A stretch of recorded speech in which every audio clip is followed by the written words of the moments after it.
Well, good morning. Welcome to Tuesday's Thought for the Day here at St Albans. I wonder how you feel in the light of the announcement yesterday that it's likely that pretty much all the COVID rules will be wiped away in just 2 weeks' time. It's quite big news. It's been trailed quite a lot. It's not exactly a surprise after all that's been said over the last few days.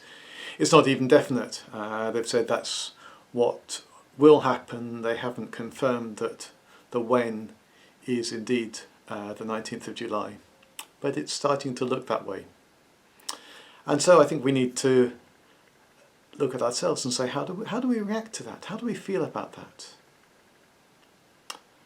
If I'm honest, I feel fearful. Not that I'm fearful of COVID. I think it's right that in its messy way it is now gradually on the way out. There will be bumps along the way, as there have been. There'll be unexpected things, but it does seem that at least with the level of vaccination that we've had in this country, it's gradually making its way out.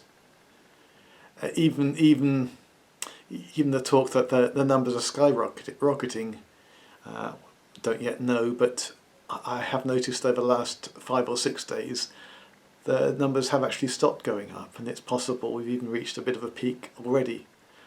Maybe I'm optimistic on that one. It's early days. We've seen that for a few days, and then they've jumped up again. We don't know. But no, I'm not afraid of COVID. I'm afraid of how we'll react to it. I'm afraid that as we move into this stage where we no longer have that common enemy. At first it was COVID itself. That was the enemy. This disease that was frightening. We didn't understand. We didn't know the implication, which was filling our hospitals. That was the initial enemy. Then kind of that faded out in different ways and came and went. Then actually the rules became our enemy. When can we do this? COVID probably is gradually on its way out in a kind of messy way in this country, hopefully. The rules look like they're going to disappear, at least in England. And we no longer have a common enemy. And we're being told, really, that we should each do what we think is right. Each of us should do what's right in our own eyes. Slightly nonsensically, we're being told, well, if you're worried about COVID, wear a mask. But of course, wearing a mask was never about protecting ourselves, it was about protecting others. So that's a bit of a non-starter. I think we're being encouraged to do what we feel like, because that will mean spending money. And I'm sure everyone going out for meals and having parties and nightclubs reopening will pump money into the economy in some way, but it's hardly the building back better that we'd started to talk about last year. Just more of the same, maybe more of the most self-indulgent pieces of the same. So I'm not sure it's going to be massively good for the country, but I'm more worried about the reaction within the people of God, but because this idea that we are each to do what's right in our own eyes is the refrain of a rather troubling book of the Bible, the book of Judges. Everyone did what was right in his own eyes. In those days, Israel had no king. Everyone did what was right in his own eyes.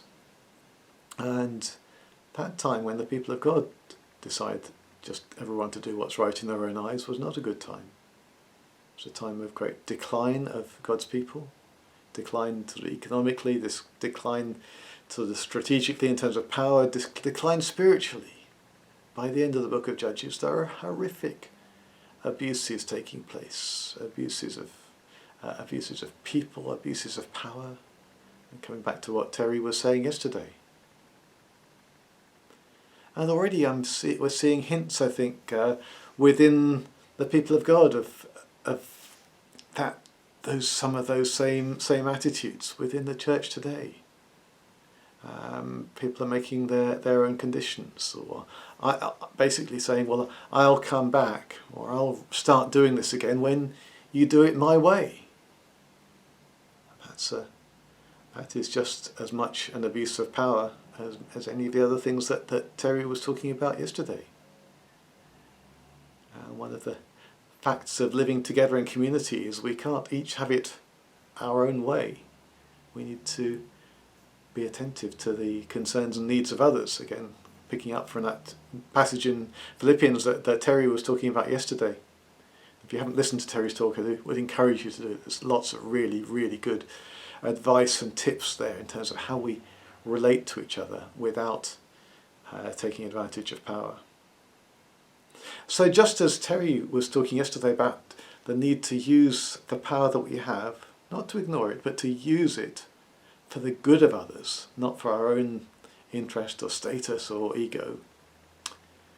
So one of the questions, big questions we need to be asking is how will we use the freedom that it looks like we're now going to get again for the good of others and not for our own desires or for to allow us to exert power over others. I'm sure this is something we'll be talking about more in the days and weeks ahead. But as that Freedom Day approaches, how are you going to use it? God bless, and I'll speak again soon.